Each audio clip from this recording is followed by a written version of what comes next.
আসসালামু আলাইকুম ও রহমতুল্লাহ। আজানের সময় যে ভুলগুলো আমরা করে থাকি, পৃথিবীর সবচেয়ে সুমধুর ধ্বনি হল আজান। এটি মুসলিম অমুসলিম নির্বিশেষে কোটি মানুষের উপলব্ধি। তা হবে না কেন? এই আজান তো সৃষ্টির প্রতি মহান সৃষ্টিকর্তা ও পালনকর্তার আহ্বান। একজন মানুষকে যখন তার প্রতিপালকের প্রতি আহ্বান করা হয়, তার উপলব্ধি তখন কেমন হতে পারে? তাই আজানের আওয়াজ শুধু মুসলমানের অন্তরই নাড়া দেয় না, বরং তা অমুসলিমের অন্তরকেও আকর্ষণ করে। যুগে যুগে যার অজস্র উদাহরণ রয়েছে। হ্যাঁ, হিংসুক ও নিন্দুকের কথা ভিন্ন। আল্লাহর ভাষায়, যার অন্তরে আল্লাহ তাআলা মোহর মেরে দেন, সে হেদায়াতের আলো থেকে বঞ্চিত হবেই। তাই ইসলামে আজানের বিশেষ গুরুত্ব রয়েছে। আজান শুনে আজানের জবাব দেওয়ারও রয়েছে বিশেষ গুরুত্ব। আজান শ্রবণকারীরও মৌখিকভাবে আজানের উত্তর দেওয়া সুন্নত। রাসূল সাল্লাল্লাহু আলাইহি ওয়াসাল্লাম ইরশাদ করেন, যখন তোমরা আজান শুনবে, এর জবাবে মুয়াজ্জিনের অনুরূপ তোমরাও বলবে। সহিহ বুখারী হাদিস নম্বর 611।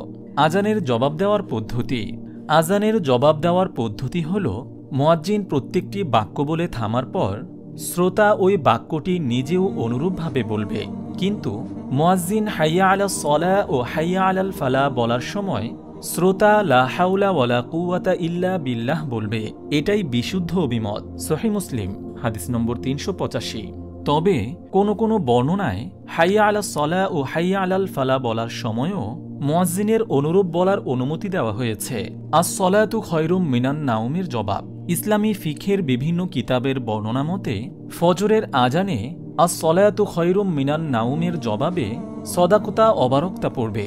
প্রচলিত কিছু ভুল, তা হল: নম্বর 1, কেউ আজানে আল্লাহু আকবারের জবাবে জাল্লা জালালুহু পড়ে থাকে। এটি সুন্নত পরিপন্থী। নম্বর 2, অনেকেই আজানের সময় জবাব দিতে গিয়ে আশহাদু আন্না মুহাম্মাদার রাসূলুল্লাহর জবাবে সাল্লাল্লাহু আলাইহি ওয়াসাল্লাম বলে থাকে। এটিও উচিত নয়, কেননা এ সময় দুরূদ পড়ার নির্দেশ নেই, বরং তখনও মুয়াজ্জিনের অনুরূপ আশহাদু আন্না মুহাম্মাদার রাসূলুল্লাহ বলাই সুন্নত। নম্বর 3, আমাদের দেশে আজানে আশহাদু আন্না মুহাম্মাদার রাসূলুল্লাহ বলার সময় অনেকেই বৃদ্ধাঙ্গুলে চুমা খেয়ে চোখে মুছে থাকে। কেউ আবার সঙ্গে কুররাতা আইন এই দোয়াও পড়ে থাকে। অথচ ইসলামী শরীয়তে এর কোনো প্রমাণ নেই, সুতরাং এটি বর্জনীয়। নম্বর 4, প্রসিদ্ধ আছে আজানের জবাব না দিলে বা আজানের সময় কথা বললে বেঈমান হয়ে যায় কিংবা বেঈমান অবস্থায় মারা যাওয়ার ভয় আছে। এরূপ কোনো বর্ণনা হাদিসের কিতাবে নেই, সুতরাং এটি ভ্রান্ত বিশ্বাস। তবে এরূপ না করা ভালো। যারা আজানের জবাব দেবে না, নামাজ আদায়কারী, পানাহার অবস্থায়, ইস্তিনজাকারী, স্ত্রী সহবাসে লিপ্ত ইত্যাদি সময়। তবে অনেক আলেমের মতে আজানের পরক্ষণেই যদি উল্লেখিত কাজ থেকে অবসর হয়, তাহলে সঙ্গে সঙ্গে আজানের জবাব দিয়ে দেওয়া উত্তম। কোরআন তেলাওয়াতকারী তেলাওয়াত সাময়িক বন্ধ রেখে আজানের জবাব দেওয়া উত্তম। জুমার দ্বিতীয় আজানের সময় যখন খতিব সাহেব মিম্বারে উপবিষ্ট থাকেন, তখন ফিকহবিদদের নির্ভরযোগ্য মতানুযায়ী জুমার দ্বিতীয় আজানের জবাব মৌখিক না দেওয়াই উত্তম। তা সত্ত্বেও কেউ দিতে চাইলে মনে মনে জবাব দিতে পারে। আজানের সময় চুপ থাকা সুন্নত। একান্ত প্রয়োজন না হলে সাধারণ দিনী ও দুনিয়াবি কথা বা কাজে লিপ্ত থাকা অনুচিত। বক্তৃতা বা সেমিনার চলাকালে আজান হলে সাময়িক তা স্থগিত রাখবে। ওয়াজ বা কোনো দিনী মাহফিল চলাকালেও তা সাময়িক বন্ধ রেখে সবাইকে আজানের জবাব দেওয়া উত্তম।